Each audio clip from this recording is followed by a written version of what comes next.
Welcome back. Iran, America और Israel के दरमियान जंग बदस्तूर जारी है। ईरान के दारुल-हुकूमत तेहरान में पाकिस्तानी सफारतखाने और सफ़ीर की रिहाइशगाह के करीब बमबारी की इत्तलात सामने आई हैं। ताहम पाकिस्तानी जो सफारती अमला है वो महफूज रहा है। सफारती ज़राए के मुताबिक ये जो बमबारी का सिलसिला था रात तकरीबन 8 बजे शुरू हुआ, जिस दौरान सफारत खाने के इतराफ में जोरदार धमाकों की आवाज़ें सुनी गई। ज़राए का यह कहना है कि पाकिस्तानी सफारत खाने के सामने ईरानी फौज का एक मरकज अर्तुश वाक़ है जो मुमकिना तौर पर इस हमले का हदफ था। सफारती ज़राए का यह कहना है कि मौजूदा कशीदा सूरत हाल के बावजूद पाकिस्तानी सफारती अमला अपनी जिम्मेदारियां निभा रहा है और हालात पर नजर रखे हुए है। सफारती कोशिशों के बावजूद मशरिक़ वस्ता में जंग और हमलों की शिद्दत बदस्तूर बरकरार है। ईरान ने दावा किया है कि उसने अमरीका और इसराइल से मुतालिक स्ट्रेटेजिक मकामात को निशाना बनाते हुए तवील और दरमियाने फासले तक मार करने वाले मिसाइल्स, ड्रोन्स और मल्टी वॉरहेड्स हथियारों का इस्तेमाल किया है। पासदारान इनकलाब का कहना है कि इसराइल के शहर में ऑयल स्टोरेज टैंक और डिपो को निशाना बनाया गया। अमरीकी अखबार की एक रिपोर्ट के मुताबिक जिसमें यह बताया गया है कि ईरानी हमलों के बाद मशरिक़ वस्ता में कायम अमरीका के मुतादिद फौजी अड्डे जो हैं वो शदीद नुकसान के बायस नाकाबिले रिहाइश हो गए हैं और इसके नतीजे में बड़ी तादाद में अमरीकी फौजियों को हंगामी तौर पर होटल्स और दफ्तरी इमारतों में मुंतकिल करना पड़ा है। इसराइल ने दूसरी तरफ तेहरान पर भी शदीद बमबारी की है। इसराइल ने ज़मीनी कार्रवाई को वसी करते हुए जनूबी लबनान में अपने मजीद फौजी दस्ते तैनात कर दिए हैं, जिसके बाद वहाँ कशीदगी मजीद बढ़ गई है। इसराइली फ़ज़ाइया और ज़मीनी हमलों के बायस जनूबी लबनान और बैरूत के नवाही इलाकों में बड़े पैमाने पर शहरियों की नकल मकानी जारी है। इंसानी हकूक़ की तंजीम एमनेस्टी इंटरनेशनल ने जनूबी लबनान में पुलों और घरों की तबाही पर तशवीश जाहिर करते हुए आलमी बरादरी से फौरी मुदाखलत का मुतालबा किया है। हिजबुल्लाह ने 24 घंटों में 21 इसराइली टैंक तबाह करने का दावा किया है, जबकि इसराइल ने अपने एक और फौजी की हलाकत की भी तस्दीक की है। फ्रांस समेत मुतादिद यूरोपीय ममालिक जो है वो अपनाए हुर्मुज़ को खुलवाने के लिए खासे सरगर्म है। अपनाए हुर्मुज़ खुलवाने के लिए फ्रांस और 35 ममालिक की जो फौजी क़यादत थी उनके एक वीडियो कॉन्फ्रेंस हुई, जिसमें फ्रांसीसी फौज के सरबराह ने इन ममालिक के वफूद को ब्रीफिंग दी। इसराइली फौज ने ईरान की पासदाराना इनकलाब की बहरिया के सरबराह अली रजा को फ़िज़ाई हमले में शहीद करने का दावा किया। ईरान ने अपनाए हुर्मुज़ से गुजरने वाले जहाज़ों पर सख्त कंट्रोल और मुबैना टोल वसूली का निज़ाम नाफिज कर दिया है। अपनाए हुर्मुज़ की बंदिश के बायस दुनिया की तकरीबन 20% तेल और गैस की सप्लाई मुतासर हो रही है। जंग बंदी मुज़ाकरात पर ईरान और अमरीका के मुतज़ाद बयानात के बायस ताहाल गैर यकीनी सूरत हाल का सामना है और इस सारी सूरत हाल में ये जो हमले हैं, जो जंग की इंटेंसिटी है वो उसी तरह से जारी है। ईरान के अंदर इस वक्त जो है वो क्या हालात है, वहाँ पर मुज़ाकरात के इशू को और फिर जो जंग अभी चल रही है इसको किस तरह से देखा जा रहा है। जॉन हुसैन ईरानी साफ़ी इस वक्त मेरे साथ मौजूद हैं, इसी बारे में मज़ीद बात करते हैं। जॉन हुसैन, बहुत शुक्रिया आपके वक्त का। मैं सबसे पहले तो आपसे जानना चाहता हूँ, ये जो मुज़ाकरात की बात चल रही है, पैगामात का तबादला हो रहा है, ऑन ग्राउंड सिचुएशन जो है वो क्या है? मुज़ाकरात की बात से पहले और अब क्या जो हमले जारी थे उनमें कोई फ़र्क पड़ा है या नहीं? Thank you so much for having me. देखिए, ईरान के अंदर जो हमले हो रहे थे उसके अंदर कोई मतलब कमी तो आई थी बीच में, लेकिन ईरान से जो हमले गए हैं उसके अंदर कोई कमी नहीं आई। और जो हमले की कमी हम लोग को देखी गई है ईरान के अंदर, वो बेसिकली तेहरान के अंदर देखी गई है और उन इलाकों के अंदर देखी गई है जहां पे डिफेंस सिस्टम और ज्यादा एक्टिव हो गया है, जहां पे और ज्यादा इंटरसेप्शन हो रही है। क्योंकि अभी आपके सामने F-18 हॉर्नेट की वीडियोस भी आई हुई होंगी, तो अभी इस वक्त थोड़ा सा इंगेज करने से टकरा रहे हैं वो मेजर शहरों में लो रेडार फ्रीक्वेंसी पे। जहां तक बात आती है दूसरे इलाकों की, बंदर अब्बास फॉर एग्जांपल या सदर्न रीजन ईरान का, वो जो है वो नॉर्मली जिस तरीके से उसके ऊपर मूवमेंट चल रही थी उस तरीके से उसके ऊपर मूवमेंट चल रही है। और ईरान के हमले जो हुए हैं वो उनके अंदर कमी नहीं देखी गई, बल्कि उनके अंदर इजाफा देखा गया है नेगोशिएशंस की जो टॉक्स हैं उसके बाद। तो शुरू से जो तासुर दिया जा रहा था कि नेगोशिएट ईरान कर रहा है, और बिल्कुल मैसेजेस एक्सचेंज हो रहे हैं पाकिस्तान के through in terms of the demands, मतलब यूएस अपनी डिमांड्स रख रहा है और पाकिस्तान के थ्रू ईरान अपनी डिमांड्स जो है वो कन्वे कर रहा है। तो ये सिलसिला चल रहा है, लेकिन ईरान ने नेगोशिएशन नहीं किया है, ना ही वो नेगोशिएशन पे अभी तक राजी हुआ है।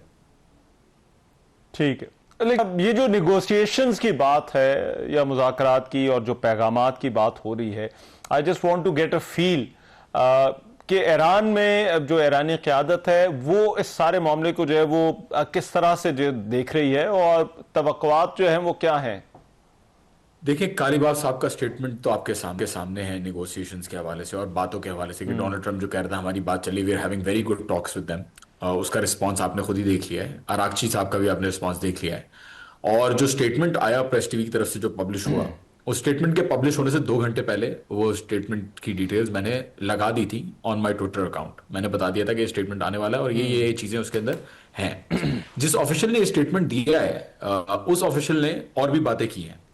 उन्होंने कहा है कि ये जो निगोशिएशंस का जो पूरा फसाड बना रहा है डोनाल्ड ट्रंप, वो इसलिए बना रहा है ताकि नंबर 1 अच्छा। वो ऑयल प्राइसेस को कंट्रोल कर सके, नंबर 2 वो अपने आप को एज अ पीस मेकर दिखा सके दुनिया के सामने, और नंबर 3 एक third deception he called it, एक तीसरी डिसेप्शन जो है वो यूनाइटेड स्टेट्स करे ईरान के साथ। और एक्सपेक्टेशन ये है कि ईरान के ऊपर सैटरडे या संडे तक एक्सपेक्टेशन है कि कोई ग्राउंड ऑफेंसिव बड़ा यूनाइटेड स्टेट्स जो है वो प्लान कर रहा है और वो कर सकता है। बहरहाल ऐसा नहीं है कि गवर्नमेंट जो है वो बिल्कुल भी वो नहीं कर रही, बिल्कुल देख रही है, जो मैसेजेस हैं उनको वो भी कर रही है, ले भी रही, एक्सचेंज भी कर रही है, लेकिन निगोशिएशंस पे अभी राजी नहीं हुई है। ये प्री निगोशिएशन स्टेज है जो चल रही है आई थिंक। ठीक है। और ये जो मिसट्रस्ट है जो है वो ईरान में अमेरिका के हवाले से, या ईरान ट्रस्ट नहीं कर रहा इन मुज़ाकरात के प्रोसेस को लेकर, आपको इसके पीछे क्या फैक्टर्स नजर आते हैं? बिल्कुल एब्सोल्युटली, किसी भी पार्टी के अंदर, किसी भी निगोशिएशन के अंदर पार्टीज को ट्रस्ट होना एसेंशियल होता है, और अगर ट्रस्ट नहीं है तो फिर निगोशिएशन कैसे हो सकती है। 2 दफा यूनाइटेड स्टेट्स ने यहाँ पे आके निगोशिएट करके जंग मुसल्लत की, और इस दफा जब जंग मुसल्लत की है तो उसके अंदर तो इनके जो सुप्रीम लीडर हैं उनको भी शहीद किया है। तो अभी जो सबसे बड़ा कंसर्न ईरान के पास है वो ये है कि अगर हम आ जाते हैं आपके साथ, लेट सपोज हम सीज फायर कर लेते हैं, क्या गारंटी है कि 2-3 महीने बाद दोबारा आप हमला ना करें। लोग कहते हैं नहीं नहीं, अमेरिका तो गारंटी अमेरिका की तो ले सकते हैं, इसराइल की नहीं ले सकते। No, that's not true. Israel America के बगैर हमला नहीं करता कभी भी। तो असल प्रॉब्लम तो ये है कि अमेरिका की गारंटी कौन लेगा, भले इसराइल की गारंटी अमेरिका ले ले। तो this is the problem Rahman साहब, and no country I think is willing to give a guarantee for the United States. और अगर कोई गारंटी दे भी दे तो उस गारंटी को तोड़ना जो है वो कोई मुश्किल बात नहीं है। तो ईरान चाहता है कि पहले प्रैक्टिकल स्टेप्स दिखाए जाएं। फॉर एग्जांपल यूएस अपने बेसिस को खाली करना शुरू करे। जब ऐसा होगा तब आई थिंक ईरान जो है would be more than willing to come to the table and do a ceasefire या ट्रूस जो है वो करेंगे। ठीक है। और ये जो ग्राउंड ऑफेंसिव की बातें हो रही हैं, इसको ईरान के अंदर किस तरह से देखा जा रहा है, अमेरिकी ग्राउंड ऑफेंसिव को? खबरें बिल्कुल सही आ रही हैं, जो कह रही हैं कि खबरें जो कह रही हैं कि 10 लाख लोग जो हैं वो रेडी हैं। मेरे ख्याल में तो इससे ज़्यादा, 10 लाख से ज़्यादा लोग हैं जो रेडी हैं किसी भी ग्राउंड ऑफेंसिव के लिए इन ईरान। जो एक्सपेक्टेशन है ऑफिशियल्स की तरफ से और इंटेलिजेंस असेसमेंट जो है वो ये कहती हैं कि यहाँ पे जो हमला होगा वो 3 आइलैंड्स के ऊपर, 3 आइलैंड्स की वजह से किसी एक के ऊपर हो सकता है। पहला खार्ग आइलैंड ऑब्वियसली सबको पता है, लेकिन उसके अलावा कैशम के ऊपर एक्सपेक्टेशन ये है कि कैशम के ऊपर भी हमला हो सकता है। और उसके अलावा तीसरा एक और आइलैंड है, आई डोंट नो, मुझे नहीं नाम पता, लेकिन तीसरा आइलैंड है एक और जिसके ऊपर हमला हो सकता है।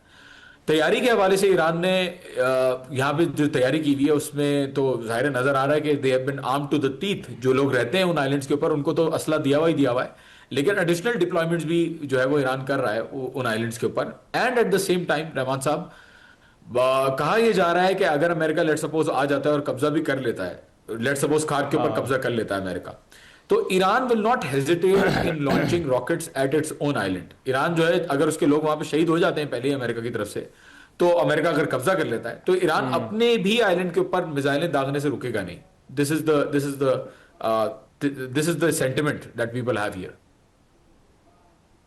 लेकिन इसमें जो अबनाए हुर्मुज़ है उसके हवाले से आपको क्या लगता है, ईरानी क़यादत का प्लान जो है वो क्या है? क्या वहां पर, क्योंकि बहुत सारे मुल्कों का मुतालबा है ईरान से भी कैसे खोला जाए, तो क्या वहां पर कोई लचक दिखाई जा सकती है ईरान की तरफ से? देखिए, अबनाए हुर्मुज़ की जो, जहां तक मुझे लग रहा है, अबनाए हुर्मुज़ की कहानी हमेशा के लिए बदल चुकी है। अबनाए हुर्मुज़ जिस तरीके से पहले ट्रेडिशनली एक्ट करता था कि उसके अंदर जो है वो कोई चार्ज नहीं था, फ्री ऑफ चार्ज ईरान जो है वो ले जाने दे रहा था, सब लोग जा रहे थे। तो आई थिंक वो फ्री ईजमेंट जो है वो ईरान खत्म करेगा, क्योंकि जैसे बॉस्फोरस के अंदर या पनामा कनाल के अंदर या सुएज कनाल के अंदर जैसे चार्ज करती हैं कंट्रीज, वैसे ईरान भी जो है वो स्ट्रेट ऑफ हॉर्मुज़ को चार्ज करेगा अपनी नेवल बाउंड्री के हिसाब से, जो भी उसकी मैरीटाइम बाउंड्री में आता है। अच्छा।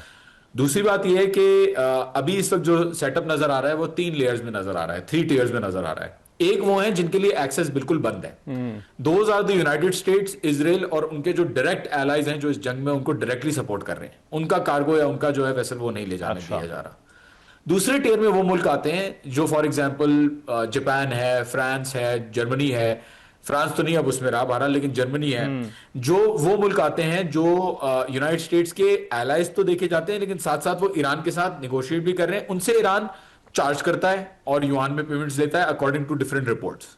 तीसरा टियर उन कंट्रीज का जो ईरान के साथ है, जो ईरान के लिए अच्छी हैं। For example Pakistan, Russia, China, इनके लिए जो है वो ईरान ने ओपन एक्सेस रखा हुआ है।